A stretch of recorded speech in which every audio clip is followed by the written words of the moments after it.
It's off exit 10, presented by Capital District Sport and Fitness.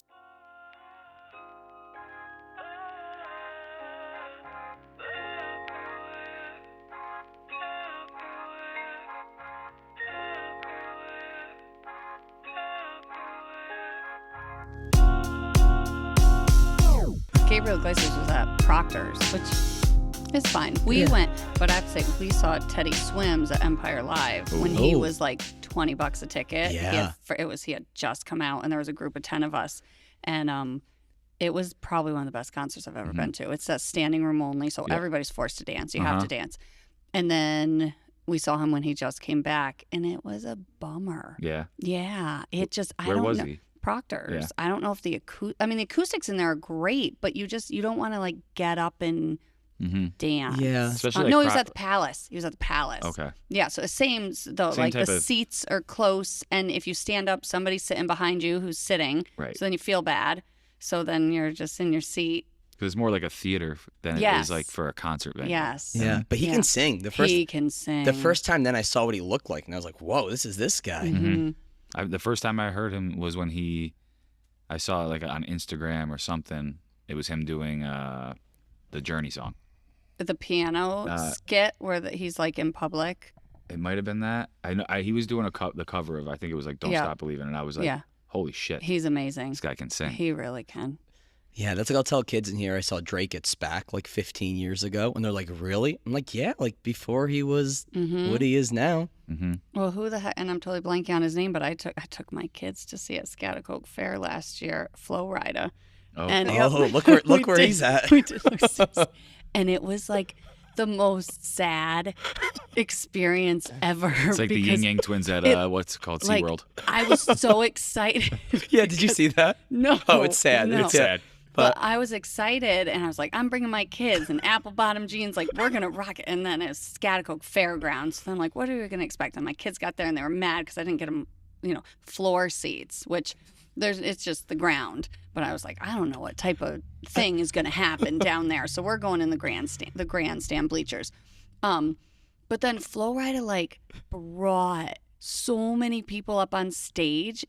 And there were like 50 men for one song and then 50 women for another song. And they were taking his microphone.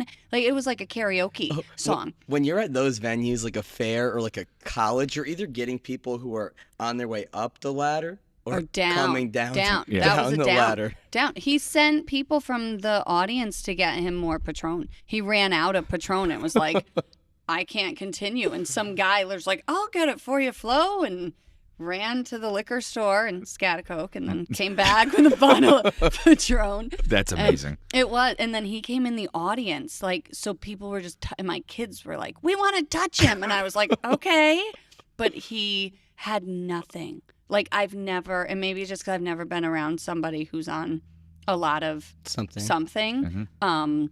But his eyes were like he was not there. He was there, but not there. He was somewhere else. Lights on, nobody's home. That's exactly it. Yeah. And my kids still to this day are like, we got to touch Flo Rida. I'm like, you're gonna be an adult one day and not want to tell that story. Yeah. Yep. Trust me, he didn't feel a thing. No. And then you're also gonna realize his name is just Florida. Yeah. Is it? Yeah. What Flo Rida? I didn't know that. Rida. It's literally Flo. Stop. Yeah.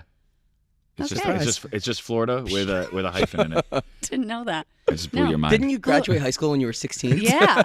Yeah. Brittany, you're the clearly, smartest one here. But I wasn't like focused on breaking down somebody's name. It's like, you call yourself Flo Rida, that's your name. I mean, Fine. I definitely didn't notice it when he first came up, but then there was one time I was like, dude, your name's just Florida. Florida. Don't let two guys from Cortland outsmart It just you. literally ruined my impression of him now, though. That did? I mean, Not well, the I just got Fair? no fair. That was the start of it. The start of it. Yeah. How'd you graduate high school when you were 16? I challenged 11th grade. Yeah, so I started school when I was 4. I was little, which a lot of people do, depending on when your birthday falls, if you can start kindergarten early. And then I was always advanced, like when they had 6X math, which I don't even know if that's a thing anymore, but you could take that extra class, and I did. And then I got into 10th grade and realized I've already taken all the courses I need. So now all I'm going to take is AP courses the rest of my high school career. And back then, there was no guarantee that those were going to count towards college credit. Where'd you go? Are you from around here? Cambridge. Okay. Cambridge. One red light town. We're small. we're all from Chatham. One, Yes. one red light town. One red light town. Mm-hmm.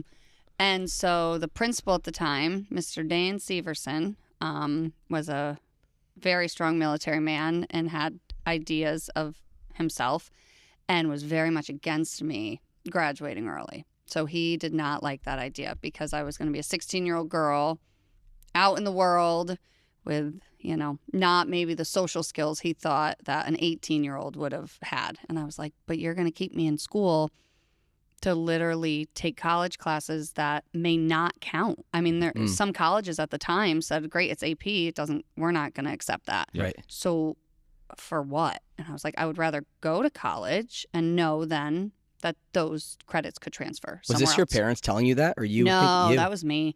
No. Like she graduated at 16. Oh yeah, I know. Yeah, I know. no. My dad, I actually had to convince into it. He wasn't all for it at first either, because his was the same. He's like, I'm sending my 16-year-old kid off to college. Like that's a lot different than an 18-year-old, especially even nowadays. I mean, you look at a 16-year-old kid compared to an 18-year-old kid. Yeah. There's, some of them are definitely at that maturity level, but not a lot. Mhm. And I was adamant, and I found a teacher who said they would help. They didn't have to help. They had to create a curriculum for me to do over the summer. And then I had to take a test and pass with above an 85. And as long as I did that, I tested out. So I skipped 11th grade.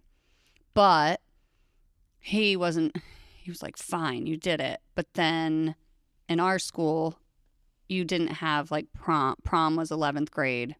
12th grade was graduation. Yeah, that's what we had too, right? So I had to choose. He didn't let me participate in both. He said either you can walk in your graduation or you can have prom be your prom. So you could have a chance to be like elected on court. And of course I was like, I don't give a shit about being on prom court. And you could still go. Right. You just couldn't, it wasn't your prom. So I was like, no, I want to walk in graduation. So I didn't have a prom. So I never had a prom. But I got to go. And it was lame anyway. So it was fine. Yeah. But yeah, it definitely wasn't supported back then, for sure. Thankfully, the superintendent of the school, he was fantastic. And he was like, yeah, absolutely. This is a kid who wants to further their education and let's do it.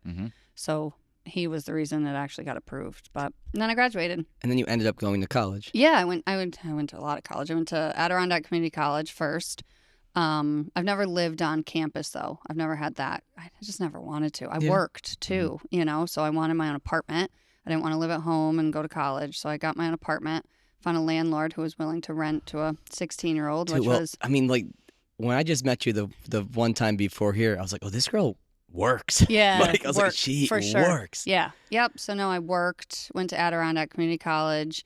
I thought I was going to be a financial accountant. I was like, those people make money. So I'm going to do that. I'm going to advise people on money. And I took one financial accounting class and I was like, this is so boring. This is so boring. I could never do this. I mean, cheers to everybody who can, but it's not for me. So then I changed to like a pre-med liberal arts track because that can go any direction.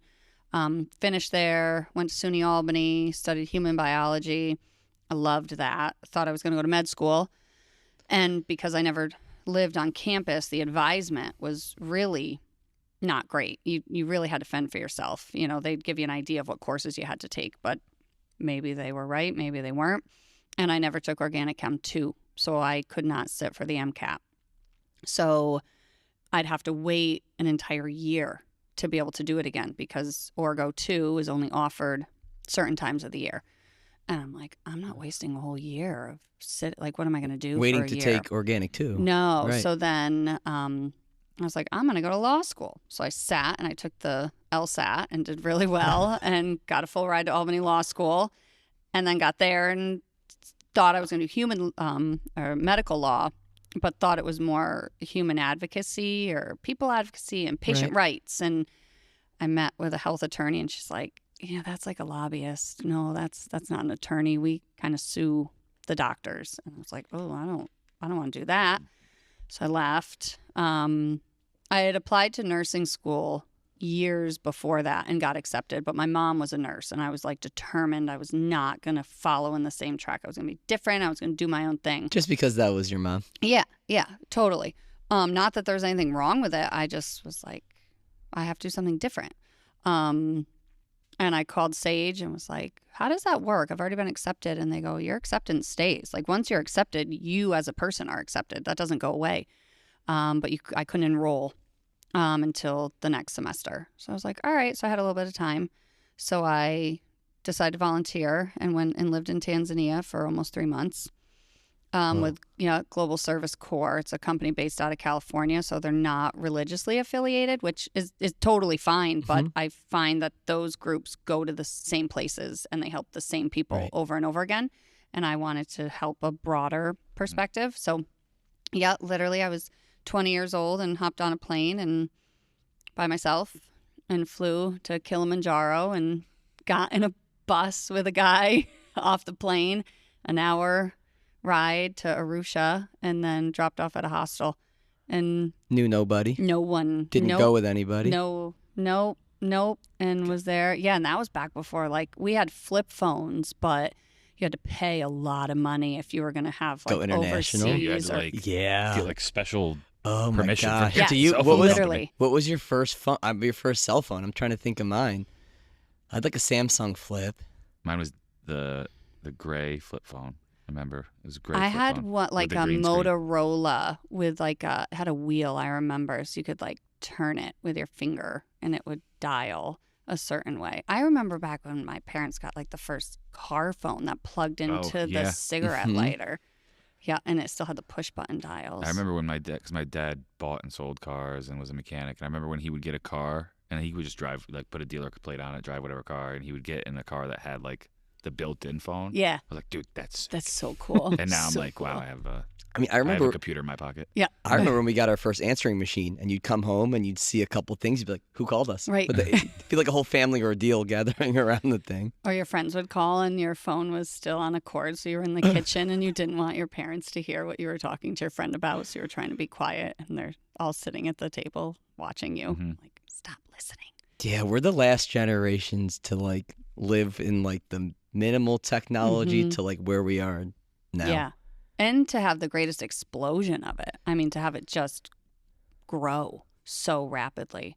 Yeah, when I lived in Arusha, I'd have to go to like an internet cafe and pay to go on a computer to send an email to let my parents know, like, hey, I'm still alive. I'm good. This is what we're doing. Yeah. So what'd you do when you were in Tanzania? I volunteered at an orphanage. And so it was basically kind of whatever they needed help with. So it was an orphanage that the kids lived at, but they also had schooling at.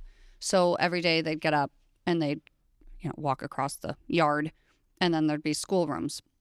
So we helped them learn English. And then at night they had adults who came, and it was more like medical education. So I wasn't in the medical field at that time at all. But we were just educating them on sort of false ideas that they had. Like, a lot of them, albinism or being albino is like a huge shun there. If you're albino, you're a sinner and you shouldn't be living anymore. So teaching it's a genetic mutation. Yeah, nobody can help that.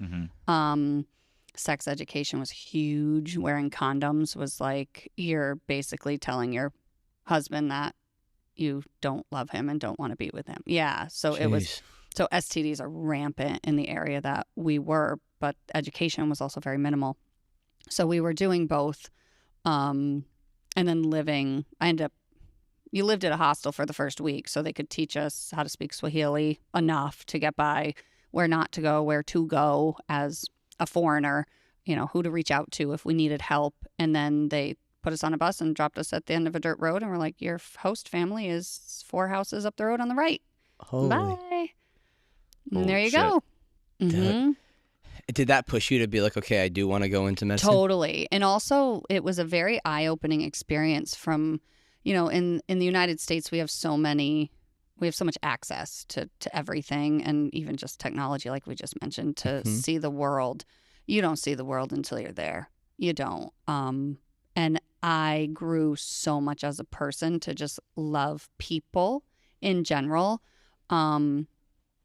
Nowadays, I think if you ever said, I'm hopping on a plane, I'm going to Arusha by myself, and people are like, oh my God, you're going to die. You're never coming back. Someone's going to steal you. And it's not like that. Like, they had a thing there called American time or Tanzanian time. And it was, if I said, hey, Paul, I'll meet you at 5 for dinner. Is that American time or Tanzanian time? Tanzanian time meant, I'm telling you I'm going to be there. If I'm not there at 5, don't leave. I'm coming. It may be 6, it may be 7, it may be 8 o'clock, but I don't know who I'm going to see on the way. If you say 5 American, you better be there at 5 or I know you're not staying. And the reason was they just took such a vested interest in people. They'd see someone on the street and say, we walk by, say, hey, how are you? How's your day? And that's just, we just say it to say it. You don't care. You don't actually care. You don't want to stop and ask somebody, hey, how's your day? No, I mean it. Like, how is your day? What are you doing today? They did. Every single person I met there would stop, and then it'd be a 20-minute conversation. Where are you from? How did you get here? Why did you want to come here? Do you have family? Tell me about your family. And truly just wanted to know. Yeah, that's not here. That's not here. Especially the Northeast. That's not here. No. Everybody's in a rush. Everybody has somewhere to go, and your life is not that it's not important, but it doesn't matter in their day. Over there, that's not the sense. And they truly, if you needed something, recently the craziness on, I don't even remember all of it, but the person who was on the subway and nobody would help. Mm-hmm. There, no way. Everybody around would have jumped in and would have helped somebody. Because we're all just self-consumed. Mm-hmm. Yeah. And it made me realize that, we can be like that. Like that really still exists today. It just, we don't see it as much, but that is reality. Just unfortunately not around where we are. So it was a very humbling experience all around. And also to see like the level of inequality, what we have here, and then we still complain and our life still sucks. And here I've got a 7-year-old girl whose leg is probably going to be amputated, or she's going to die because she has a small little bite like this and now it's infected and she can't get help. Nobody is going to take her to get help because they don't have access to medical services like we do. Right. And she's accepted that. Like, she knows that as a kid, that's what's going to happen. Mm-hmm. Yep. And still goes to school and still plays with her friends and lives her life. It's very different perspectives. So much so. Yeah. When it's like you as a 20-year-old, like you don't know you're about to go there and gain all this perspective. Not at all. No. So it certainly helped. And then I got back here and started nursing school. And I think that helped to certainly frame the foundation of what I went into nursing school with, for sure. Yeah. And so much of your job is still like you did there, probably education.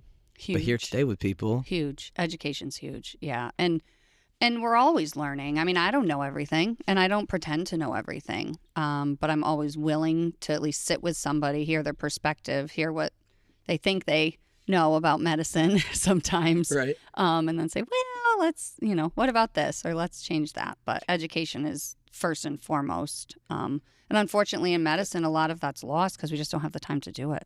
Is it worse now with social media and stuff in the news? And you have like RFK in his position where people just like, they don't know. They just latch on. And they latch on to things. They hear something. Or they see a post and they're, Yeah. Huge. Especially I see it a lot in the supplement world. Oh, gosh. So, and supplements are hard because they're not regulated. Anybody can make a supplement and say they put whatever they want in it. Yes. And that's on the label and that's what you're told you're getting, and you have no idea unless they've gone through independent verification that that's what is actually in it. Mm-hmm. But a lot of companies don't do it because if they can market it well enough, it's going to sell, and then they make their money anyway. I have a ton of my patients who will come and I found this product. I'm thinking, thankfully, I've gotten close enough to the people who, respect me and choose me as their care provider that they do ask before they start, for the most case. Yeah, but supplements are crazy because it's like twofold. They're not FDA regulated. Mm-hmm. Therefore, it's not going through extensive testing. So, like, who knows? You could have, for example, a company making creatine. Mm-hmm. Who knows how much of that is pure creatine monohydrate? And who knows what was on that machine, and if that machine was cleaned before they put on whatever they're putting on for creatine monohydrate. And then you have the marketing standpoint. Where is it right? It's just like they'll put anything on it until you get sued, and then. Well, that's like I saw a thing. Somebody debunked a bunch of the creatine gummies that says they have 5 grams or whatever, and it's like, no, there's like little to no creatine. No, they don't. Right. And whatnot. Yep. Like they tested like all the brands of it, and it was like there was maybe like one that had like at least enough creatine to give a benefit, but like not 5 grams. Right. So it still was lying. Even the fact the educational component where I'll have people can be like, well, I chose this supplement because it's got 800% of my daily value. And I'm like, do you know why that is? Do you know why? Well, yeah, because it's more. And I'm like, no, it's a supplement. So when you take it orally, your stomach secretes acid and it breaks a lot of that down. So the actual amount, the level that's being absorbed into your bloodstream is maybe 60% of that. I mean, so the reason it's so much is because they know a lot of it's going to be degraded. But now they're charging more because it's got so much more in it. But that doesn't make it better because your body is still going to do what your body does. But education is huge. What are common supplements that people come to you with that you almost always say, hey, probably not the best thing? A lot of the water-soluble vitamin, like your A's, even some B vitamin. And I don't ever say like no. I say no all the time until I know the product. I mean, that's across the board. Yes. If someone just huge is testosterone. Testosterone's huge. I have a huge population of men as patients. They want TRT. They all want TRT. And there's a place for it. But there's also knowing how to do it right. I mean, taking exogenous testosterone, which means we have to take it into our body, so we're not naturally making it, can increase your risk of prostate cancer. So if you are not monitoring your PSA levels annually, how do you know what your risk is? Or if we've never even had the conversation to know, you have a family history. Do you not have a family history? Is tricky. Actually, I just had a patient who came to me literally 2 days ago with a new product, and I don't recall the name of it, but looked great. And the foundation of it was really wonderful. They focused first and foremost on sleep regulation, diet, exercise, movement, and then said, once you have all of those key components, adding this supplement to help naturally boost. It did have some straight testosterone in it as well, but it also had some additional natural things to minimize like inflammation and help with sleep regulation. It's like, I actually like this one. And he looked at me, he's like, you do? And I was like, I do, actually. I do like this one. But I still think we need to monitor you. I still think we need to do blood work ahead of time. You start taking it and then let's see if it's effective. Right. Just because you feel good when you're taking something, we don't actually know what's going on inside of your body. And so it's important to keep all of that stuff in mind. Yeah, and you have to think, too, like, are there, and yeah, I guess, as an aging male, like, your testosterone is going to decrease, your natural testosterone. But it's like, can we mitigate that with strength training, with quality sleep, with stress management? It's like all those things easier said than done. Much easier to pop a shot in every month. Exactly. And that's where people are like, I just want you to give me a shot. I was like, I know you do. Yeah. I know you do, but I'm not. And not to say I won't. There's certainly some people who are so deficient and they truly have a medical issue causing that. And could then getting on a testosterone replacement then allow them to maybe do some more things in their life. Huge. Yeah, it's life-changing. I mean, it truly is. When you have a true testosterone deficiency and then we fix it. But there's also a conversation that needs to be had about that. There's topical testosterones that can help to boost those levels. Well, if you have a female partner and you are sleeping next to them every night and you put it on, put your arm around them, now you just gave them testosterone. And that's going to have health implications for them too. I wonder if that's what happened with Barry Bonds and his wife. So that's a real, people don't take that whole picture into account. And that's part of having a healthcare provider at your, I wouldn't say beck and call, but being able to have those conversations and feel comfortable about it is really important. Yeah. Were you always direct primary care when you started working, or no? No, so I started my nursing career actually at St. Peter's Hospital, and I worked on a respiratory ICU unit, and it was literally the best experience of my life. The women that I worked with, and men, were hands down some of the best humans I've ever met, ever. They just truly cared, and oddly, you go into a hospital setting, and you go onto a floor, nursing turnover is so high. They get, burnout is real. But that group, probably half of them are still there. Whoa. On the same floor. It's huge. I don't know why, because it's also a very acute floor. I mean, all of our patients were intubated or on a ventilator. Mm-hmm. So the level of stress with that position is high. But they just are some of the best humans I've ever met. And that certainly helped, to then when I decided to go to graduate school, and go that route.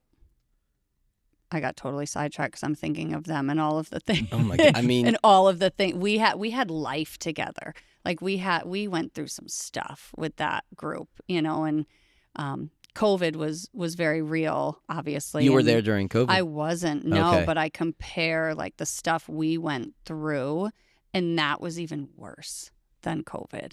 Like, what do you mean? Just the patient acuity. Like they were really sick. They were really sick people. We had, and we weren't allowed to call them up. We had our frequent flyers, so they were there all the time. These are patients who are on ventilators, and they try to live. Dealing like what? COPD and other? COPD, lung cancer, trauma. If they had an actual neck injury where now they can't breathe, paralysis, things like that. So they're normally totally mentally there, but they can't breathe on their own. So they need assistance. So they're on a ventilator. But when you're on a ventilator, you obviously don't move a lot. So you're subject to a lot of other comorbidities, wounds, all other types of infections. And you have to have an entire family to take care of you. I mean, you can't do anything. It's more perspective, just being able to move every day. And... Literally. I mean, these are people who could sit and have a conversation with you, but then they can't function, and they have to rely on somebody else entirely just to live. So we were like in the thick of conversations with real hard conversations with these people as to, how do you see the rest of your life? Like, this is it. Mm-hmm. They have kids, they have families, and what do you do? And New York is not an assisted suicide state, but we do allow to stop treatment. So the patient can say, no more treatment. Yeah. Mm-hmm. Yep. And then we're there for it. We're there with them and their family, and it's not an easy process. So, COVID hit, and I think my experience with that, knowing it and knowing, obviously that's not a pandemic, but seeing the intricacies of people and hard conversations and hard decisions certainly helped to get through that period for sure. Where were you working during COVID? I was doing this now. You were there? Yeah. Okay. So when I started primary care, I worked for a large corporation. I did it for a year, and I was so not happy. I maybe had 10 minutes with a patient, if that. And if it went longer than that, I was going to be so far behind. It was so ungodly stressful. I was doing all my notes the night before, like chart prepping, so that way I could sit and talk to somebody and not feel like I was on a computer. Yeah. Not have that in the back of your head. Like, then how can you even be fully present with somebody? You can't. I mean, and they have a lot of new technology now that they plug into their computer, and it records you, and they use AI to try to do your notes. But you still got to review them. I mean, if you don't, then that's not a good practice. Right. But yeah, and I just said, this is not for me. I just cannot see myself not having that.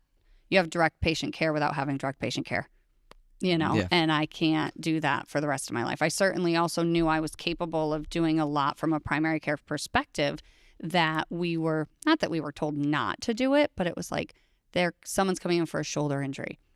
Send them to ortho. What are you doing? Why are you keeping them here? Why are you ordering an x-ray? They're going to go to ortho anyway. Mm-hmm. Like, no, they're not. They fell off their bike. As long as there's no fracture, I can do conservative therapy myself. Are they referring within the same corporation to get more money out of somebody's insurance? Yeah, for sure. Yeah, there was a lot of pushback if we had like a patient who wanted to use an outside lab or an outside imaging facility, and it was, well, no, you need to stay within our group. Why? Well, it's just better for the provider because then we have everything. We have access to everything. I'm like, we already have access to everything. There's something called HICSNY. It's the Health Information Exchange of So New if somebody York. went somewhere else, you can log in, boom, and there it is. It's there. Right. Yeah, it's there. It's just, it takes a couple more clicks. There's more work to it. But you still have access to it. It's not streamlined, so it's not as user friendly. Yeah. Right, or more for them probably. Yeah, it's less money to the organization. Exactly. And I just, it was day in and day out, and you get that pit in your stomach, and you're like, oh my God, I don't want to go to work. And I never wanted that. I put so much effort and time, so much time, to get to where I was with school, and finish, and also wanted to make a difference, and just felt like I was a paper pusher. You know, I wasn't doing my job. So direct primary care wasn't a thing back then. Maybe it was, but it wasn't anything around here. I mean, we had on Ryan Marshall, who's like our doctor for a long time growing up, who went direct primary care in October. He was the first person in this area I ever met to do so. And it was like, we had booked him for the podcast, and you had reached out to me like a couple of weeks before. Yeah. I was like, whoa, what a coincidence. Here's now the second person I know around here. When I lived in Boston, there was a lot of concierge medicine. Yes. So I was familiar to that, and there was a lot of cash-based physical therapists. Yep. So I was familiar with that world when I was living in Boston. But I feel like here is always like some years behind, for sure. Yeah. The supplement industry is like the Wild West. The lack of regulations mean the supplements you purchase may not even contain the ingredients listed on the label, which is why I get my daily vitamins and supplements from Thorne. Thorne vitamins and supplements are made without compromise. Quality ingredients ensure your body optimally absorbs and digests your daily supplements, while in-house and third-party testing ensure you're getting exactly what you paid for. Thorne offers a variety of health tests reviewed by board-certified physicians that evaluate your lifestyle, gut health, sleep, stress hormones, and metabolic markers to determine which vitamins and supplements may be most effective in helping you feel and perform better throughout the day. For college and professional athletes, Thorne has NSF-certified supplements that make sure you won't get pop positive on a drug test. Whether you're an athlete, professional, parent, grandparent, or weekend warrior, Thorne's selection of high-quality supplements can help improve your quality of life. Switch to Thorne's high-quality and extensively tested supplements today at thorne.com/u/CDSF. That's thorne.com/u/CDSF. This episode of Off Exit 10 is brought to you by Drink Alchemy. Fatigue and brain fog affect us all, destroying everything we pursue. Whether as an athlete, artist, creator, or entrepreneur, our mind holds the key to performing optimally. By combining the most potent organic nootropics found in nature, Drink Alchemy delivers sustainable boost to creativity, memory, energy, and focus in one epic beverage. Stop pumping your body full of excessive amounts of caffeine and unknown proprietary blends from other energy drinks, and get clean energy from Drink Alchemy's natural nootropics like lion's mane, L-theanine, and caffeine from green tea. Used by Olympians, D1 athletes, MMA fighters, and entrepreneurs, Drink Alchemy has become a huge part of my daily routine, making sure I'm functioning optimally during long days of coaching athletes, running CDSF, and getting in quality workouts myself. So do yourself a favor and ditch the energy drinks loaded with caffeine, other stimulants, and who knows what else, and head over to drinkalchemy.com today. Live with your mind unbound and save 10% off your order by using code CDSF at checkout. That's drinkalchemy.com, promo code CDSF for 10% off your order today. Yeah, and I had met an owner of a large corporation who had an idea. He wanted to add an employee benefit and was like, what do you think about starting your own business and doing primary care just for us? I was like, I don't know honestly, financially, I don't know how you're going to support that. And I still have to make a salary, and how's this going to work? But we crunched the numbers, and they were paying a company at the time to be there part-time for acute care stuff, and you're but like, not primary care. Do you know I have to buy $600 baseball bats? Right. Like, this is going to cost you a lot of money. And I got to buy one every year? Every year, because my kid doesn't stop growing, because they just keep growing. And funny story, because you said camera ready. So I actually filmed a show with Gordon Ramsay. So I've been on camera before. So I used to run a hotel and restaurant too. I got a lot of lives. I have so many lives. Yeah, look it up, Hotel Hell. I look a lot different back then. Hotel Hell. He was Hotel Hell's Hell. Kitchen, right? Is that He's Ramsey? Hell's Kitchen, yeah. So his cook, his chef, the female, and I'm forgetting her name, she actually came to if you say Hotel Hell Cambridge, it'll pull me right up. This was in Cambridge. Yeah, like in Cambridge, New York. Yeah, so the Cambridge Hotel and Restaurant was there. It's been there since the 1800s. Is this like a bar rescue situation? It was. Yeah, yes, fun. yes. So it was. So the owner was a military guy, and him and his wife, he kind of got this That's not idea. what I wanted. He was just going to open this place up because it had shut down, and he was going to make a go for it and had zero restaurant experience at all. Got his entire family to like help. But they also weren't restaurant people. And then his daughter got pregnant. And then I was working there at the time as just a server and a bartender, but helping to manage Did you find it, everything. Jay? Did you find it? Yeah. Yeah. There's a website called Hub Pages, and you are on the top 5 most beautiful girls of I Gordon know. Ramsay's Thank Hotel you. Hell. Wait, really? Thank you. Yeah, I knew that. Yeah, I did know that. I didn't want to throw that one out there, though. Well, we found it. Yeah, there it is. Yep. Yep, there I am. And With I an looked- honor. I didn't know that we were going to. Yeah. Such an honor, right? Yeah, it was so crazy, though, because at the time, I was actually going through a divorce. And so I was living at the hotel, and I was going to nursing school. I know. It's crazy. And I was like, oh, my God, they're going to come here and film. Yeah, and AI tells me that. Yeah, and they literally had to be on, like, I had a mic from the moment I woke up to, like, go to bed. And I vividly remember one time, like, running into the bathroom and being like, just leave me alone for, like, 2 seconds. Stevie life's not for me. That's for sure. Holy. That's not my thing. How long did they film for? A week. But we did crazy stuff. Like, we went up to Willard Mountain to do a filming part there, and part of it made the episode. How much, because I'm always curious with reality TV, Mhm. how much was actually authentic this was the day versus producers say, this is what we're doing right now? It was all real. I mean, legit, it was all real. They followed us around like crazy. Like the cameramen, it was hilarious because 2 of them, because I'm fast. I'm like, because I don't sit. I mean, this is probably the longest I'll sit Yeah. forever. And I'm constantly Mike can't relate moving. to that. I can relate. That's yes, me as so well. I'm always, Brittany. and so the cameramen were trying to follow me, and they literally at one time smashed right into each other. And I was like, oh, I'm so sorry about that. I'd have to keep going. But it was real. I mean, there was nothing staged. There was nothing where they like set up a failure or no. It was just authentic. This is how the hotel runs, which is kind of sad because that's why they were there, right? Was to help us. Unfortunately, the bank foreclosed on the hotel like 2 weeks before the episode was supposed to air. Yeah. Did it drop, the episode? No, we were supposed to be, I think, the season premiere. And then they were like, oh, that wouldn't look good, obviously. So we weren't the season premiere. But it was on TV We were still on TV, yeah. Okay. Yeah, That's- we were just I a think different it was episode. episode 3. Yeah, there you go. Episode 3. Yeah, so I've been on the camera before, but Is Gordon Ramsay the one where it shows in Europe he's just like balls naked? Look it up.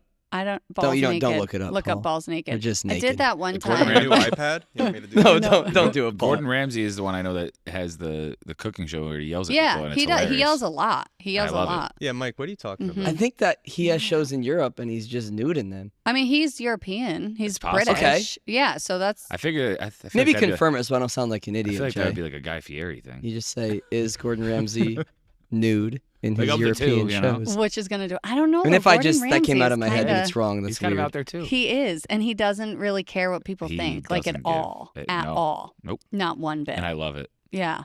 Yeah, So- I love when I see a Gordon Ramsay meme or something, and It's I'm like like, the, fuck, yeah, the this guy fucking doesn't give a beef fuck. Wellingtons. Yeah. Yes. Yeah. Yep. Jay, nothing. There's some stuff, but I don't know, man. All right, I don't Let know it go. then. Yeah, it's probably wrong. Don't quote me on that. But you've done a lot. A lot. Mm-hmm. A lot in my short little life, and now here I am. But is that PVA? Is that who you're Yeah. talking So about now? PVA was the first. They were the first to say, "Britt, do this," and I said, "What is this?" And they didn't really have an idea. They just knew what they wanted. They knew they wanted primary care, and they wanted it to feel personal. And I was like, all right, I can do that.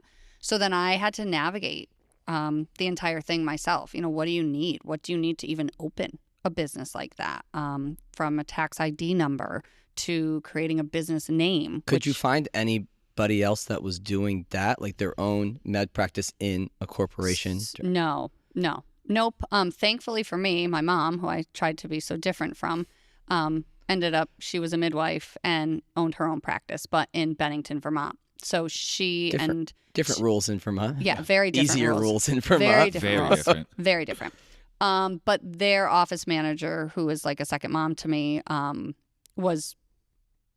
she was the one who helped to start the practice with them. So she knew a lot of the ins and outs of legality and what needed to be in place and what didn't. And then I just happened to find a really amazing lawyer, a lawyer who did health law as well as business law. And everything that I would think, I would run by her. And she'd be like, yep, that sounds good. Or nope, that's too crazy. We're not doing that yet. And to this day, she's still my attorney and she's fantastic. And then that kind of was it. I mean, it developed on its own. You know, I would start seeing patients and be like, I kind of feel like I need this equipment, or there's a lot of people asking about this. I want to start carrying antibiotics in my office. You know, I have people who come up and they're sick and I'm like, I'm going to send you an antibiotic. Get it after work. Well, I could give you your first dose now and then you start your treatment, go back to work, and then you can start it when you get home from work, you know, get the rest of it. So it kind of grew that way. How many employees are employed by this company? They had roughly? about 200, but the contract they have with me is to see the entire household. So I not only see the employee, but then anybody in their household. Now, does everybody use this service, or can some opt? No one has to use it. Right. It's not mandatory. Yep. Yeah, no, it's just it's an employee benefit, so it's there if you want. We certainly have. It took some buy-in, right? I mean, you have an employer who's saying, people would say, will you work for PVA? I'm like, no, I don't. No, I don't. I work for you. I'm contracted by PVA, but I don't work for them. They're paying in as an employee to this benefit, or they don't. They don't. Actually, that's fully. Yeah. PVA is Whoa. pretty amazing. So the employees don't pay. This is just PVA contracts me and offers this as an employee benefit, but also still covers their insurance. So they still have full health insurance as well. So that's pretty awesome. It gives them the right, though, to go if you want to see me. I mean, you save a ton of money, Right? time. But if you don't want to, if you don't want to, you don't have to. Most people who use somebody outside of us then still fact check, and it'll be like, I saw my doctor the other day, and then they bring their labs and they're like, but will you sit and go over them with me? I'm like, yeah, no problem, because their doctor saw them and said, here's your labs, everything looks good. Right. But they don't know what it means.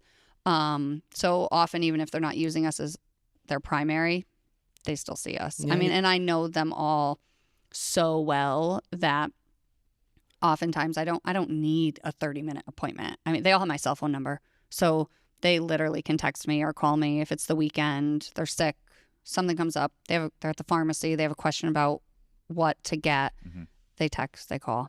So it's very, very convenient for them. I mean, trust is with the speed too.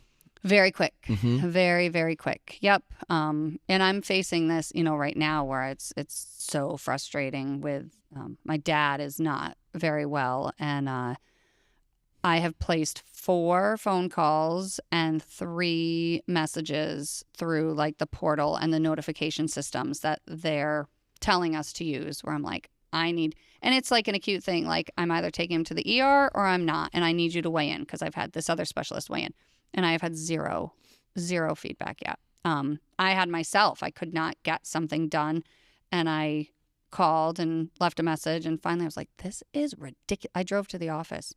I drove to a specialist's office as a provider myself. I walked in and was like, I don't have an appointment, but I need to talk to the provider.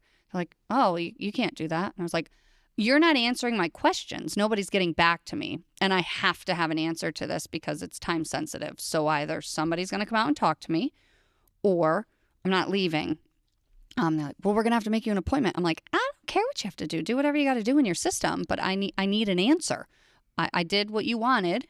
I did the traditional way that you told me to, and it's clearly not working. So here I am.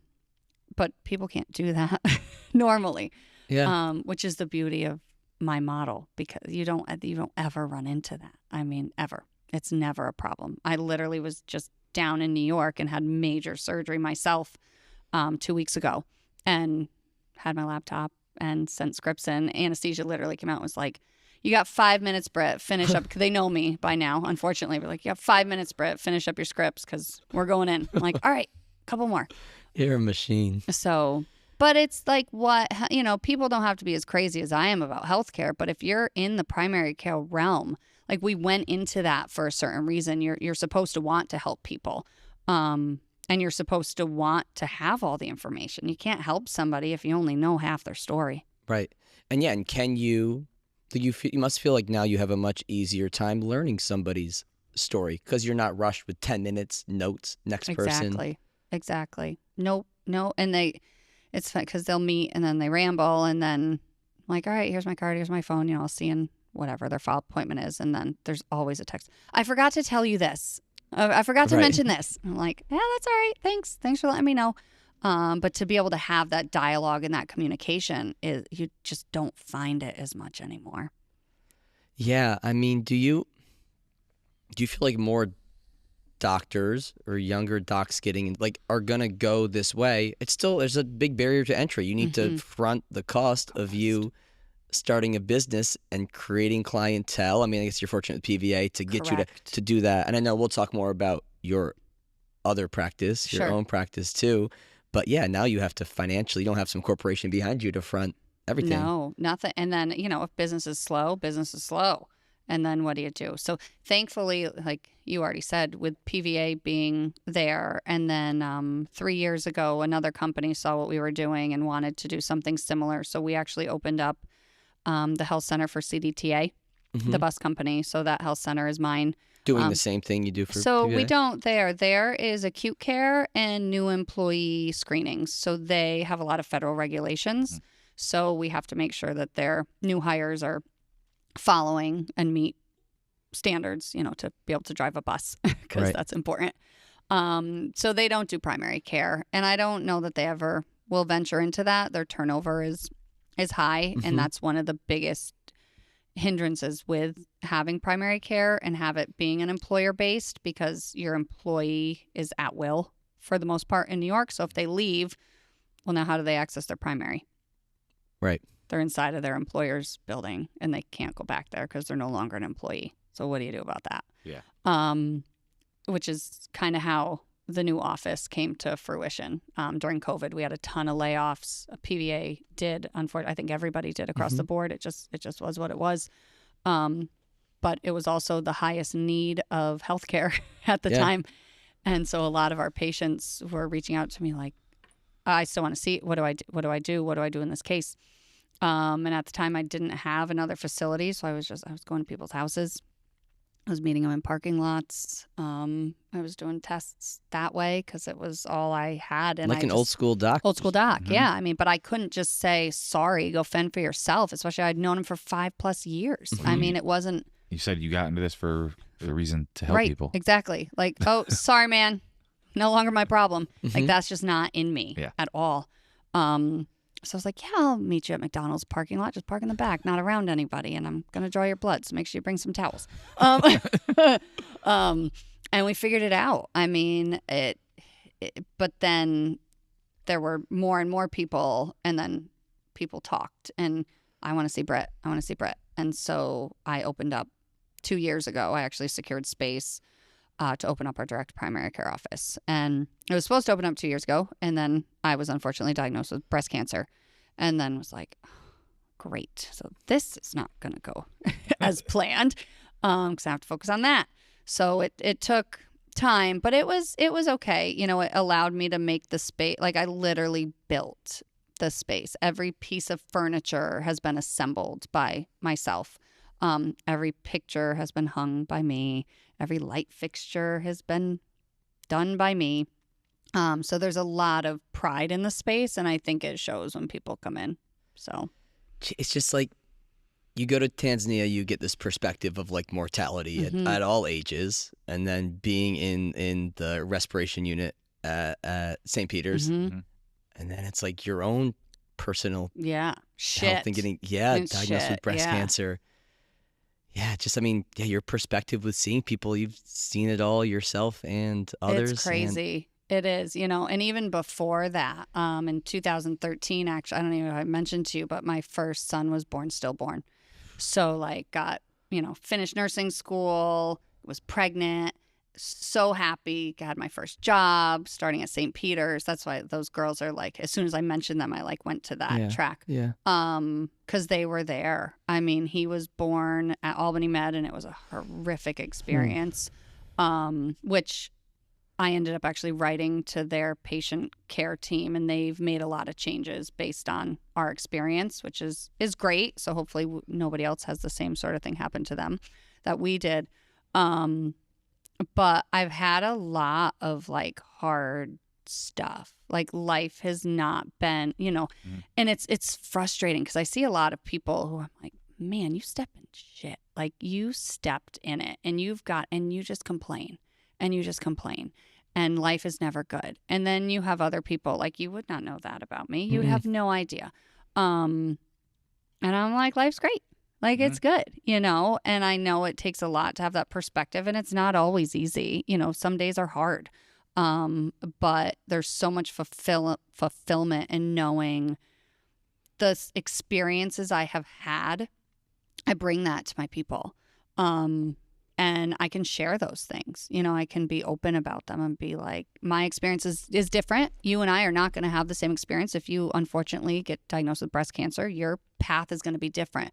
But I can be a resource for you now for that. Like, ask me all the questions because I've now navigated it and I can bring that to my practice. Do you feel like as you've gone through more shit, I've struggled with this in the past year, gone through some shit and have like a harder time with empathy? Like I'm more empathetic, but also less empathetic at the same time. Does that make sense? Yeah, for like sure. You talk to somebody and you're like, oh, that's like, you're fucking fine. Yeah. That's not bad. Right. Yes. Yeah, it's like I've struggled with that in the past year. It's where like hard. almost like I feel like some of my caring qualities, which are still there very much, like have almost been like dimmed a little bit. And I have to hone in on that sometimes, because 100% honest, I'm the same way. Where I'll have somebody come to me and they complain about something, and I'm like, dude, like it's not that bad. Like you're gonna be fine. It's really okay. Like, you have a cold. I literally a couple of weeks ago, and they're like, I'm sick. I was like, you're really fine. Guys are more babies when they have colds, though, right? Yes. Yeah. Yes. Say it. Say what's true. I hate to say it, but yeah. I mean, for sure. Yeah. And women are just, they just trudge through. But I mean, I have some women, too, who are like big babies. They get one thing, and it's the end of the world. And they just need to talk to me, and they'll call and be like, I just need you to talk me off the ledge. Like, I know I'm fine, but I'm not. I'm dying. I'm like, you're not dying. You're not dying. I promise you. You're okay.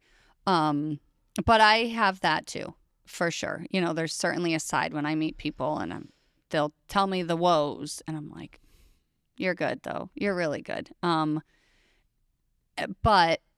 I also never want that to hinder me either, where I've had some people who, especially after I was diagnosed with breast cancer, because the PVA people, they saw me go through it. I didn't take time off of work. I never stopped working.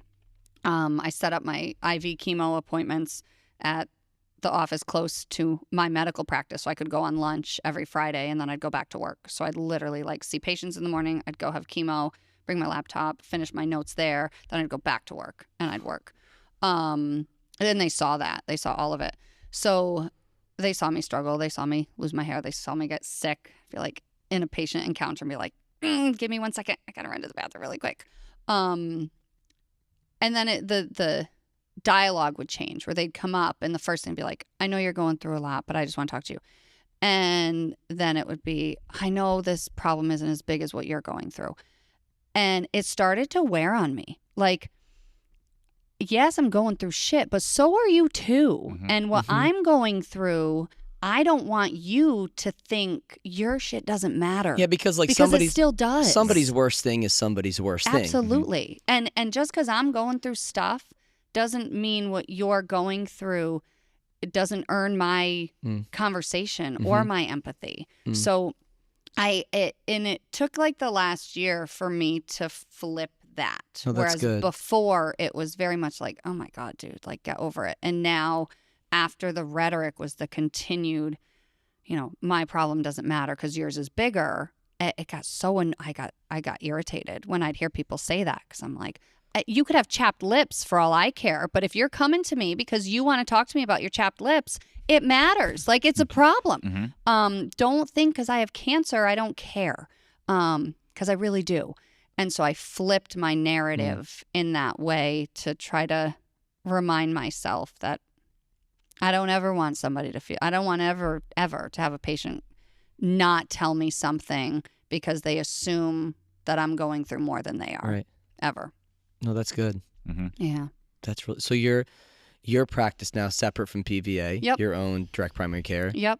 fully running. Fully up. Building's good. Yeah, fully up and going. Oh, We've been going since May.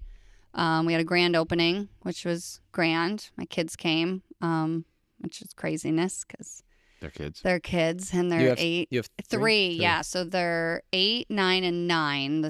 My oldest is soon to be 10, so it'll be 8, 9, and 10. But it's like having triplets. Yep, 2 boys, 1 girl, and they are busy. We're in every single sport, every single thing. Were you sports growing up? Soccer only. I cannot jump, so basketball is not my thing. Don't ever pick me for basketball because you will lose. Even like softball and baseball, like I just can't throw the ball. I don't know what it is, but I just don't have that in me. And my son loves baseball right now, and he's like, "Mom, will you catch with me?" And I'm like, I'll try. Like, I'll try my best, but I suck. I suck. Can you catch at least? I now can. Like, I've been practicing. It's so awkward with the glove because it's so much bigger than your hand that I want to grab with my hand. Right. You can't. You have to learn to use like a duck almost. It's so awkward. It is. But I can catch now. Not like he can. I mean, I'm not expecting that. No. And I got him one of these, like the bounce back thing. So I'm like, go practice with yourself because then you can whale it and catch it. Don't get him Jay, is it called a hit away?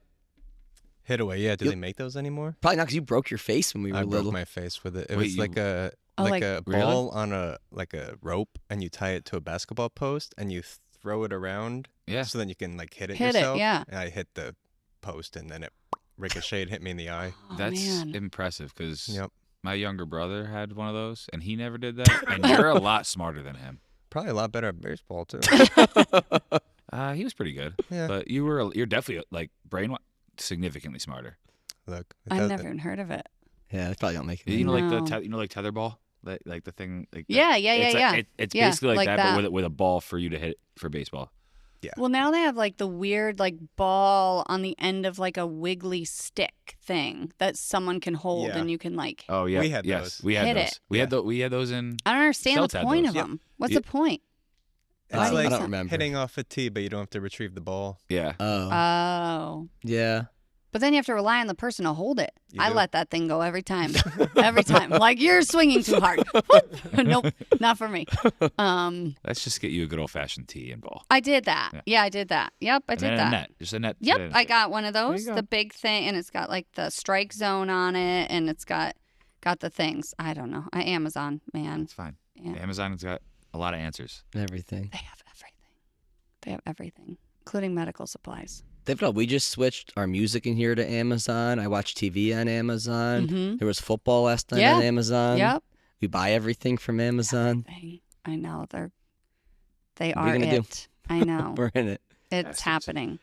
This episode of Off Exit 10 is brought to you by Anchor and the all-new Anchor Pro. Crafted to endure the most high-performance workouts without the high cost and space requirements of a standard cable machine. Named the best portable cable machine by Men's Health Home Gym Awards, Anchor provides the full functionality of a cable machine in one small space-saving unit. Designed with user-friendliness in mind, Anchor can simply be attached to any squat rack or placed on any wall in your home gym using its intuitive sliding track mount. With up to 65 pounds of resistance, Anchor is built for high speed and controlled exercises alike, from cable presses and rows to chops and lifts. The Anchor has been a game changer for us here at CDSF, and now you can enjoy the same professional quality cable machine in your own home gym by heading over to anchortraining.com and using code CDSF10 for 10% off your order today. Get all the benefits of a cable machine without the high cost and installation fees. Enjoy the portable luxury and space-saving performance of Anchor today by going to anchortraining.com and using code CDSF10 at checkout. That's anchortraining.com, promo code CDSF10 for 10% off your order today. This episode of Off Exit 10 is brought to you by Bombas. Bombas makes my favorite pair of socks, hands down, alongside the most comfortable and durable underwear, t-shirts, and other everyday clothing staples. Their wide variety of sock lengths, colors, and patterns have you covered, whether you're working out, going out, or lounging at home. I love the Merino Wool Blend Athletic Ankle Sock for long days of coaching at CDSF and getting in workouts myself.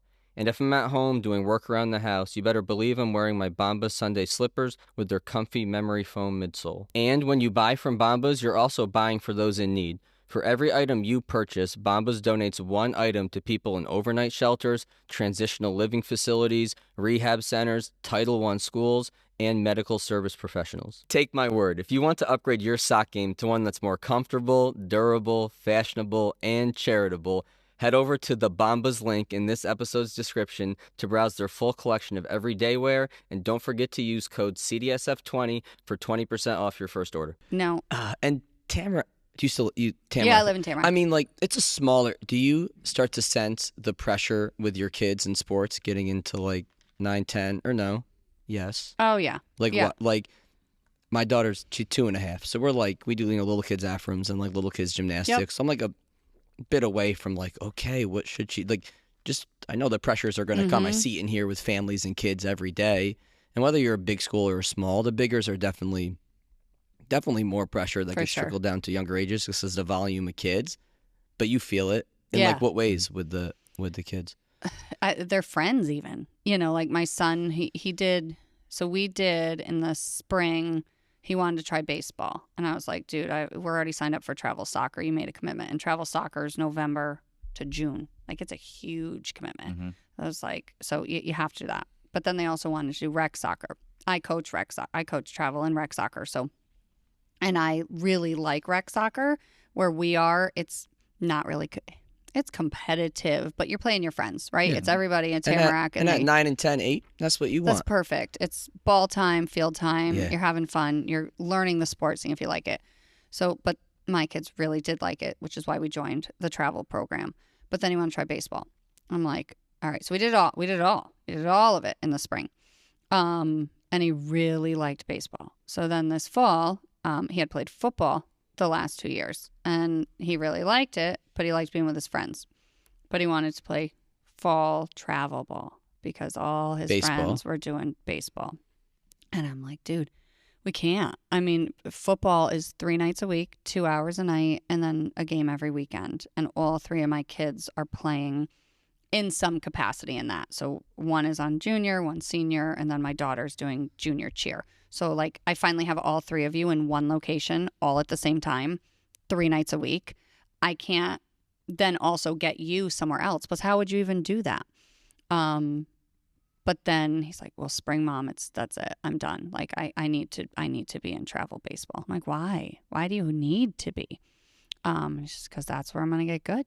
Because that's how you get better. Got to be on the travel program. And he's how old? He's going to be 10 in a week. We never had those thoughts as kids. No. I had spring soccer and fall soccer. And then I'd play at Charbonneau when Charbonneau was a thing here. And now it's owned by Aframs, and that was indoor, and that was the funnest. I loved indoor soccer. But no, he's very much. My younger 2 are not. I'm not seeing it yet. But Liam, certainly, he's my oldest, and he's wanting to do the higher level. He's name dropping. I don't even know where it's got to be from friends, right? I mean, because it's nothing I've exposed him to. But he's already aware of other programs. That's great. There's so many programs. Baseball's such a tough one, too. Yeah, it's hard because they'll lock you in, too. You get, like, bigger programs. Like, you're locked in for the year financially and your time. Well, and I see it with, like, because my niece plays soccer. She's a freshman now. And she's played soccer, and I distinctly remember she plays basketball, too. And there was a point where she was thinking about doing, like, AAU basketball.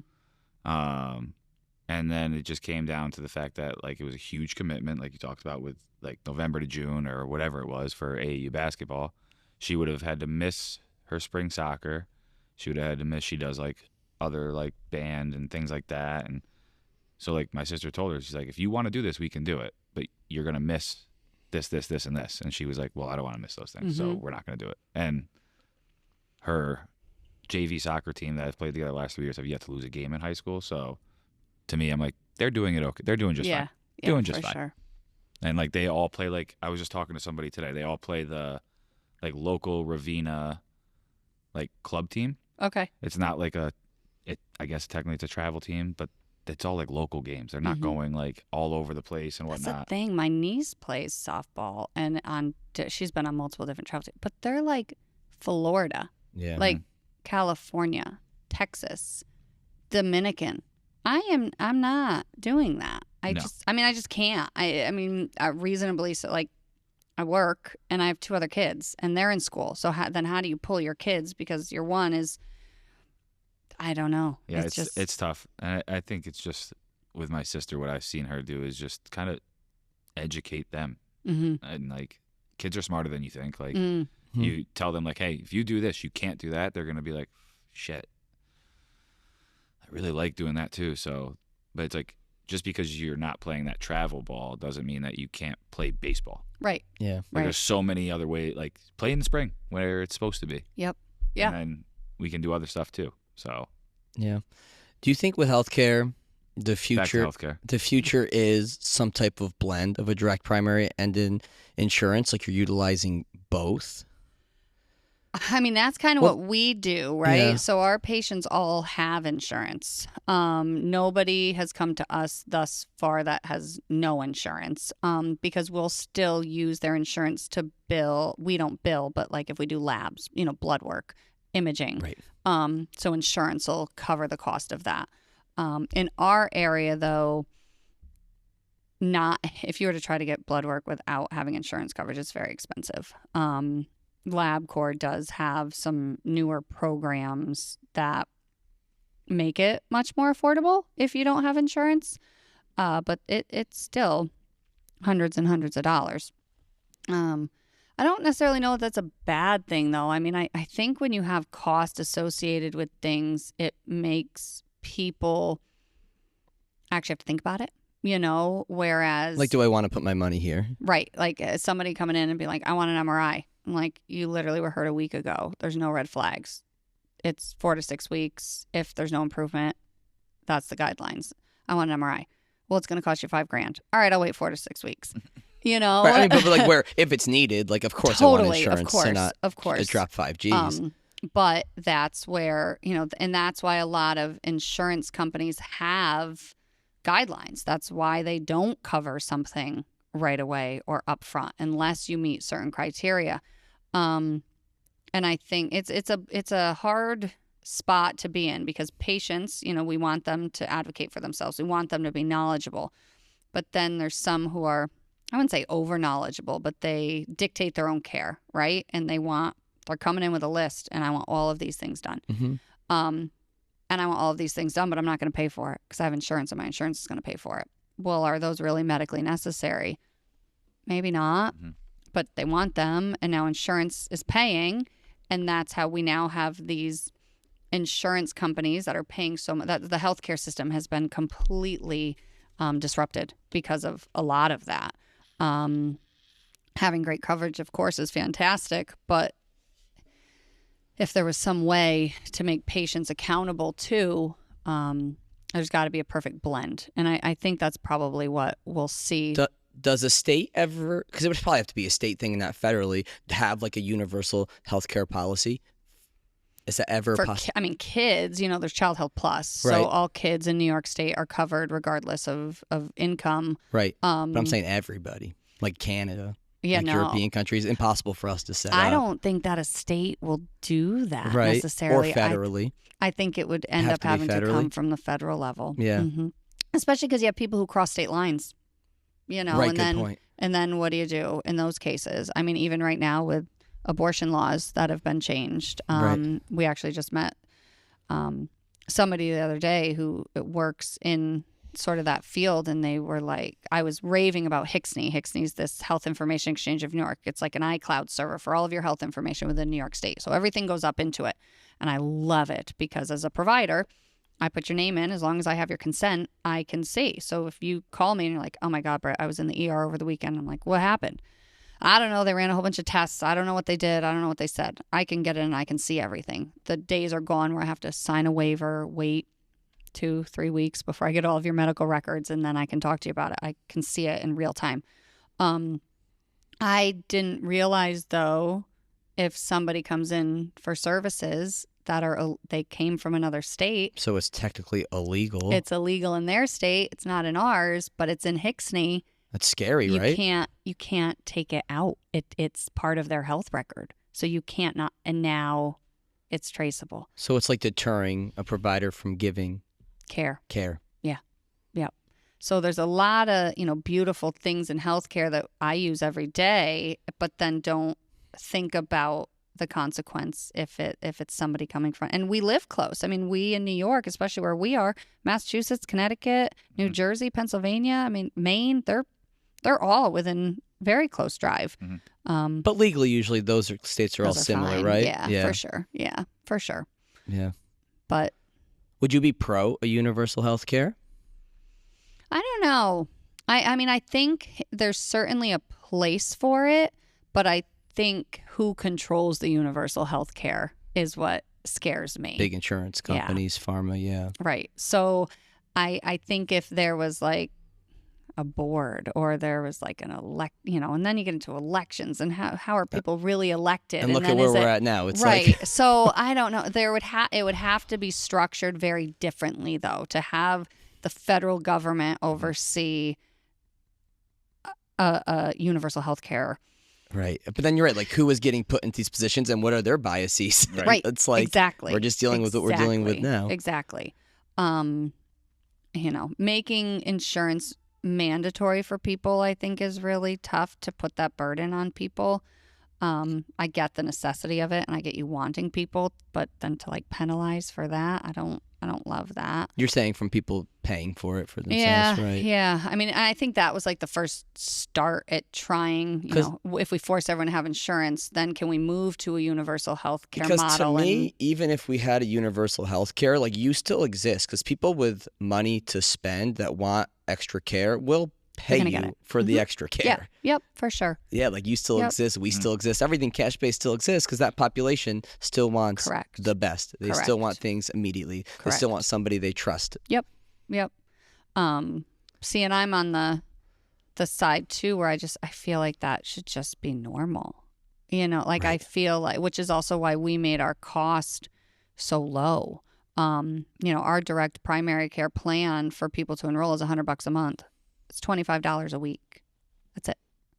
And when I tell people that, when I had the business model, they're like, you're never going to make any money off of that. I'm like, not initially. Right. No, I'm not. But I also think that the guy who's, working at McDonald's or working a 9-to-5 regular minimum wage job, if they want good quality health care, they should also be able to financially afford it as well as those making millions of dollars. Yeah. Good health care shouldn't just be for those who can afford it. And unfortunately, we see a lot of that. Yeah. Yeah, 100%. Mm-hmm. What, you do IV stuff too? IV drips? Vitamin infusions. Yeah, we love those. Helpful? Very helpful. Because sometimes Extremely. You see like IV spas pop up, but almost in my head, I get like, weary or Good. Just like you right should. Yeah, like what you are we should. doing? But then I can't categorize it as like this is fluffy fake medicine not helping people because this group of people. Is there less regulations on who can do it? Is that why places pop up like I that? don't understand how that works, to be quite honest with you. When I heard of one of like the drip bars, and I don't know the name of it, I know there's something else with it, but coming up and I was like, or there was like a place that cryo did it. Because to me, this is like medical. Like I'm right. I'm Who's intravenously trained? putting. Who's trained? There's people who are allergic to vitamin C, like people who are allergic to citrus. That has ascorbic acid in it. So now when they go into anaphylaxis, what are you going to do? Do you have that stuff on hand to help them? What do you do? I don't know how they got to start. I called one time. Just to see. and was like, so if I were to come in as a new patient, how would I get an infusion? Like, oh, you just pick what you want and you come in and you sit and we start your IV. And I was like, well, who's starting it? And they're like, oh, one of our trained employees, they start your IV. Like, well, like a phlebotomist? And no, just one of our staff. Well, last I knew in New York, in order to start an IV, you had to have a certain certification. How do these people now I'm sure they've gone through training, I'm sure, but what level of training? What is the standard there? I have no idea. And then who oversees it? Right. They said there absolutely is not a medical provider who's in the building. There was a nurse though, who was always on hand in the event there was an issue. But what their capacity would be to help, I have no idea. And I also think it's important too, in some of these, like the Myers cocktail, for example, that we do, sometimes we'll put magnesium in it. What's the Myers cocktail? It's kind of like the best of the best. So it's got ascorbic acid, which is vitamin C. It's got B complex in it. It's got minerals. And then sometimes I'll put some B12 in it, depending. Somebody has a thyroid issue, I am cautious with that because B12, you actually can have too much B12 and you end up with this crazy body rash. So if your metabolism isn't great, I don't always, or if you have an underlying GI, like Crohn's, colitis, you don't absorb vitamin B12. So you need it, actually, IV or intramuscular. So you're great. I'm definitely putting it in your infusion. But without having that medical conversation with somebody, you don't know. So sure, you want to come in and get a bag of saline with maybe one thing in it. I don't know that there's much risk to that, but otherwise, without doing a medical history on somebody, you have no clue.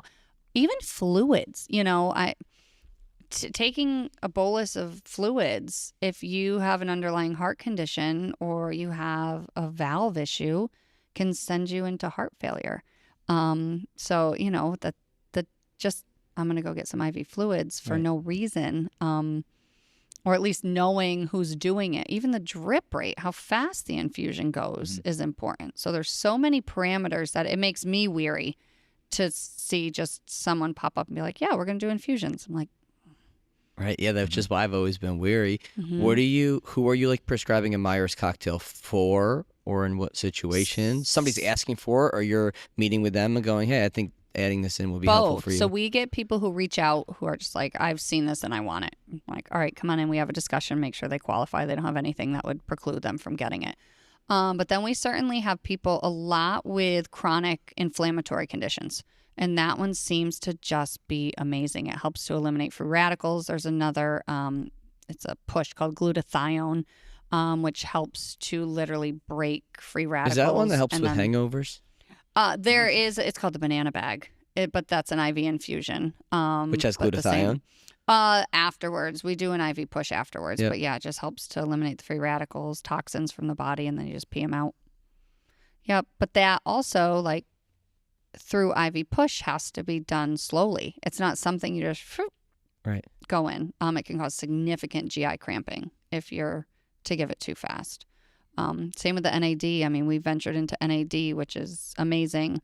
Explain that for So people. it's a product that we naturally have in our body. They've kind of termed it as the anti-aging because we're kind of born with what we're going to have. And as we age, it declines.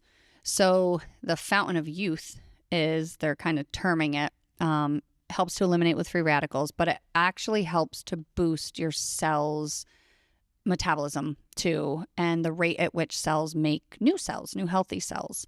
So that can be done as an infusion. It can be done as an injection as well into the muscle or subcutaneous. And the differing levels of the ways you would administer them change how long the product is going to last for, and then also how frequently you would need to get it. An intravenous obviously is going to kick in immediately. I mean, it's going right into the bloodstream. Your body's taking it up right away. Right. In the muscle, it takes some time for it to get out, normally a week or so. And sub-Q is a little bit faster, but your body uses it a little bit faster. Yep. So it's a product we started infusions probably a year ago. It's long though. I mean, it takes 2 hours. You're sitting there. You're sitting there for 2 hours for the lower dose. We can play with it if somebody isn't having GI complications. We can speed it up. And some people do. They tolerate it fine. But if you go too fast, you can literally feel your body just purging, kind of ripping any of the yucky cells, toxins that are inside, and sounds terrible. Getting rid of them. But then you feel so good. I mean, people are energized. They feel. You got to go through the purge to feel great. You got to get rid of all the yucky stuff inside. Yeah. Yep. Yeah.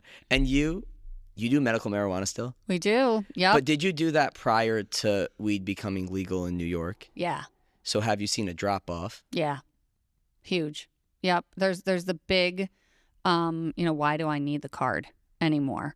And I think, I don't have an argument for like why you need the card. I think it's really personal choice. There's certainly a lot of people who feel they're not doing something wrong if they have the card, right? So they're like, well, no, my doctor says I'm supposed to use it, so that's why.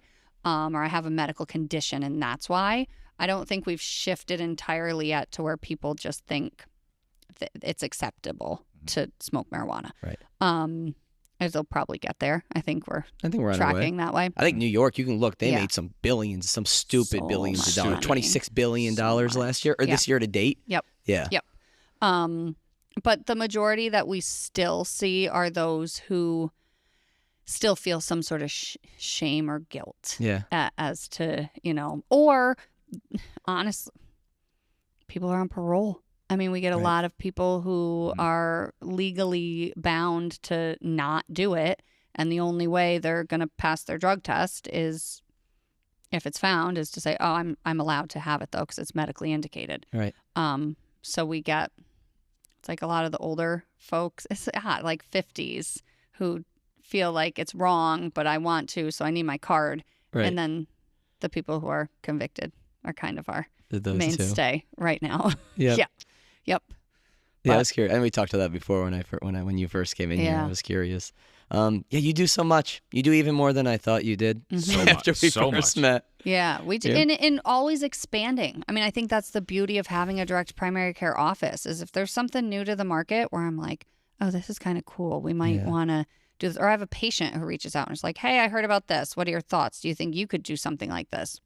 Well, Why not? somebody with your personality and makeup, you need to be on your own. Yes. You're such a go-getter. Same with me. I couldn't survive in a corporate world because when I have an idea, it's like, let's fucking go. Yeah. And sometimes Paul and Dan, other guys here, are like, calm down, Mike, pump the brakes. But yes, you have this thing in your head and you go, okay, let's go. Yeah, you got to have those people in your life to give you those checks and balances, but you're also got to be willing to take a risk. Yeah. And for sure. sometimes that grand idea is exactly what you need to do. Mm-hmm. So even in healthcare, healthcare is that weird, scary too, especially when I started. I mean, I will never forget the day I carried 2 phones forever, because the one my patients would call, and then I had my personal phone. And it was such a pain in the ass. And then which phone's ringing, and then I'm on this phone and I'm talking, and finally I'm like, I'm done with this. I'm just giving my number out. And I had some colleagues who were like, you gave your patient your phone number? And I was like, yeah, I did. What happened? Nothing. Nothing. They called me and asked for an appointment within business hours. That's it. I've had a couple. I've certainly had a couple who have abused, but that's life. That's what's going to happen. I think all this culture has grown so much into fear of, I don't want to do, because there's bad people. Everybody's out to get something, or everybody's going to abuse the power if they have it. And it's not true. People inherently really are good. People truly do. The majority have good intentions. Yeah, but I grew up around old Italians. They think everybody's out to everybody's get out to get you. Yeah. Literally. Yeah. Yep, my dad, and he's not Italian, but he still is like, no, somebody stopped by the house. I'm like, they probably just wanted to say hi. No, they wanted something. No, they didn't. No, they didn't, Dad. Nope. They just wanted to say hi. That's it. Yep. Yeah. That's it. I mean, I used to, because I worked in New York City, and there'd be times where I gave up my personal phone number, and people are like, wait, you don't use WhatsApp or da da da? I'm like, no, I'm like, one, that's another stupid app I have to have on my phone. Right. Yeah, of course. And I got to navigate That's through. another thing I could lose the password on. That's, Yeah. I'm like, fuck that. I'm like, And have to reset it every 90 days. Yep. and like you said, you get the outliers and then you just usually can just have a conversation like, hey, can you just make sure it's within a reasonable time? Or block them. Yeah. I mean, that's, You've blocked? Yeah. I've blocked, baby. Yeah, I've blocked. Mike's got a quick. Paul knows. I block It's quick. It's quick sometimes. Too And quick, I Jay. go, maybe not yet. Yeah. I'll go, Maybe Paul. not yet. I think so. I'll go, Paul. Should I block this? Yep.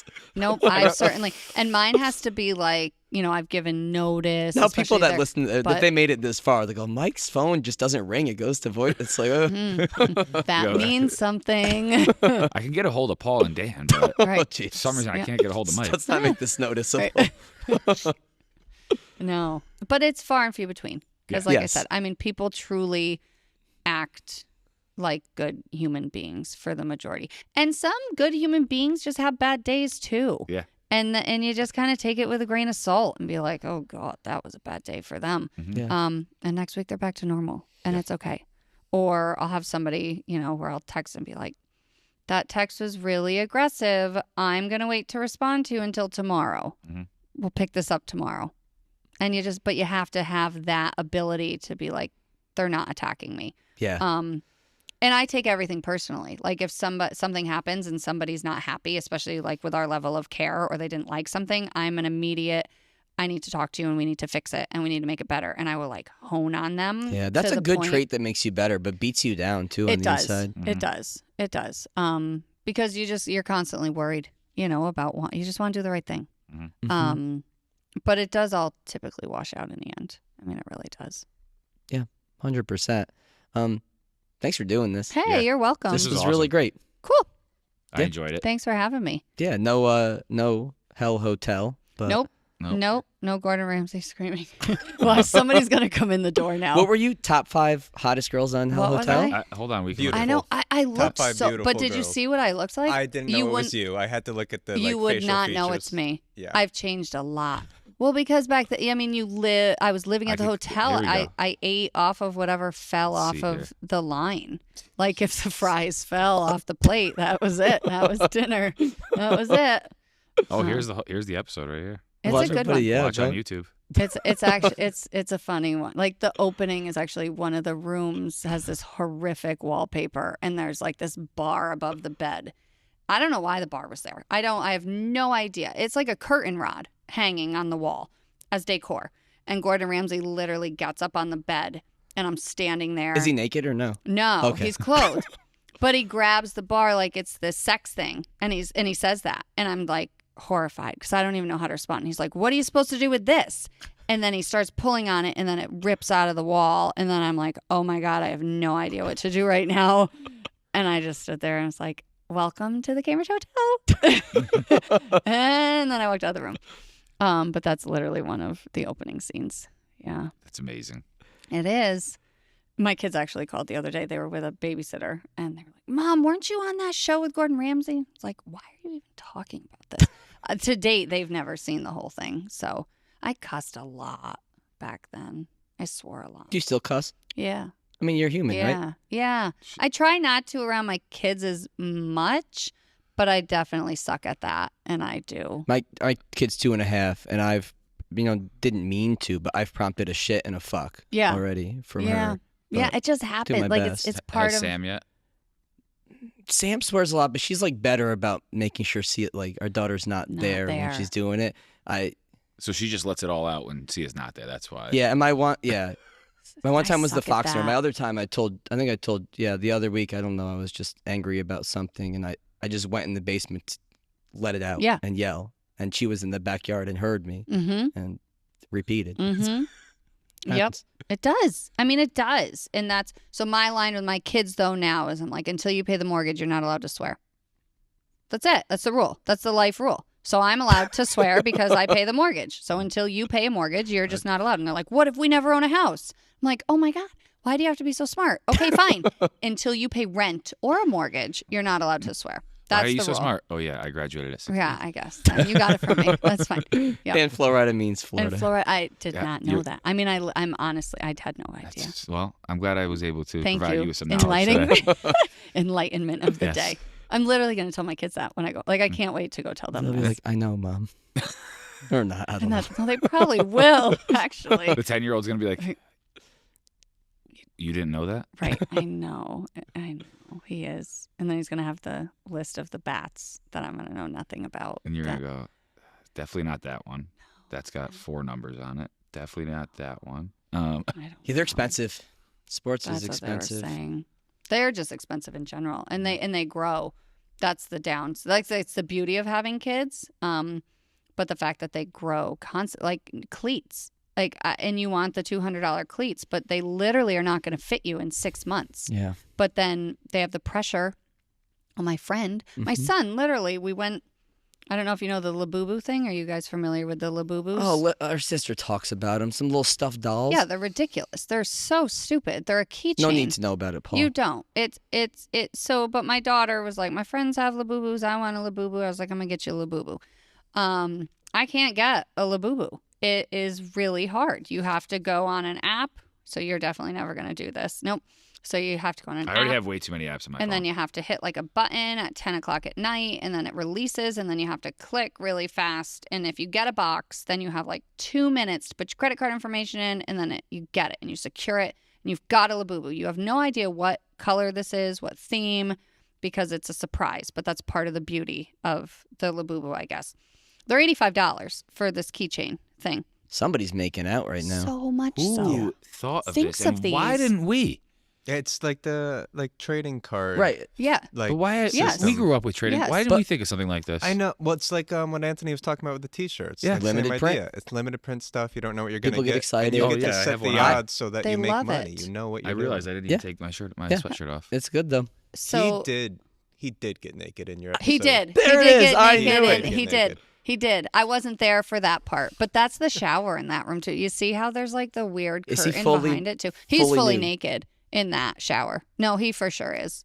Wait, you knew he got nude? Yeah. You know what I did that was so horrible, What? and I regret it forever. It's not that good of a story, but I regret it. So I made him sign, like, so every person who would come in, you sign because you're saying you're not going to wreck the hotel. So he signed to confirm he was staying. I have no clue where that paper went. I have no idea. Like, I didn't take the paper and then keep it. I tucked it in the folder like every other person who checks into the hotel. And to date, I have no idea where it is. Did he get rid of it so he could...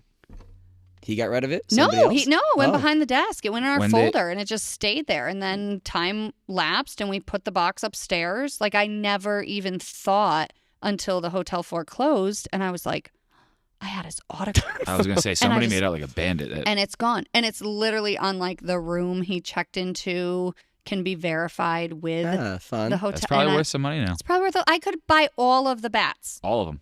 And every cleats. single bat. Yep. And I just I think this is what you got to do. You got to look at what bat he wants, then look at last year's model and see if it's cheaper and it's still legal. okay. So I did that with a PlayStation. And PlayStation's different. and I ruined his life. Jay, you can't for do that. You that, can't do right? that with PlayStation. I did that. different. A baseball bat you could do it with. I did. I was like, PlayStation, I'm you can't do I'm that not with. buying a PlayStation 5. I can buy the 4 No, for no, a quarter no, of the price. Yeah, I did that. yeah. Jordan, if that happened one- to you as a kid? I mean, yeah, the bat's 1 year old. The PS4 is 12 years old. Yeah, I did that's- That's the difference. And he opened it and was so excited. He was like, Oh.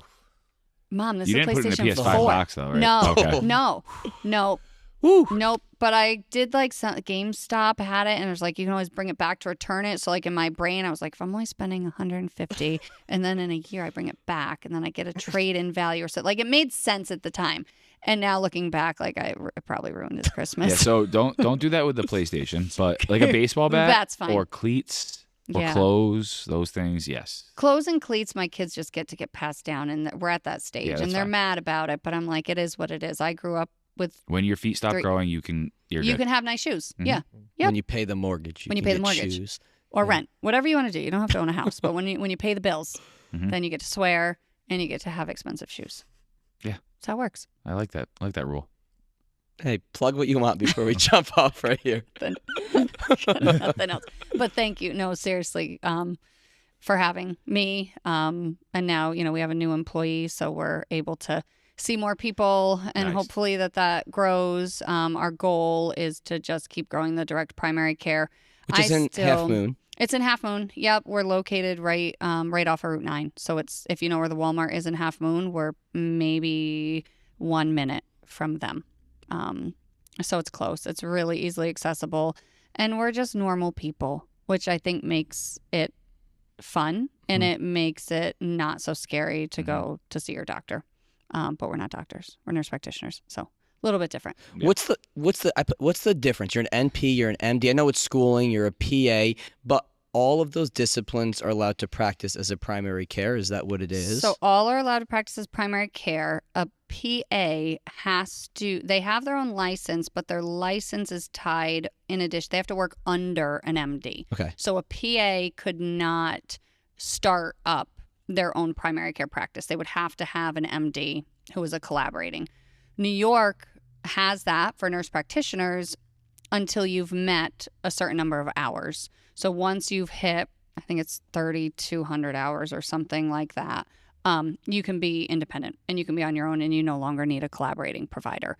So we function a lot differently in that regard. The laws that govern us are very, very different in terms of practice. We all have standard practice protocols from a medical perspective, but from a legal perspective, they're a little bit different. Can you do anything necessary a regular MD could do in a primary visit? You can prescribe medication, you can give vaccines, you can all those things. Yeah, there was in the legislature for a while, we couldn't prescribe home physical therapy services. Random. Who would have thunk? Random. There also was in the law that for workers' comp, we couldn't see a patient and bill workers' comp cases. A podiatrist can, a chiropractor could, but nurse practitioners were not listed as a provider for workers' comp cases. Random. So there's very random nuances, but they're all... The Nurse Practitioners Association of New York State actually does a fantastic job at really trying to get those things turned around. So that way, nurse practitioners in New York have full practice authority is what it's called. So we don't have to function with anybody else. But there are still a couple weird, sticky wicket things that we can't do. But where you actually need them in practice, it's not common. So, boom. Thanks, Britt. Hey, yeah, you're this welcome. was awesome. And nice to see you guys again. Yes, thank you. And we'll catch everybody next time. Sounds good. Thank you.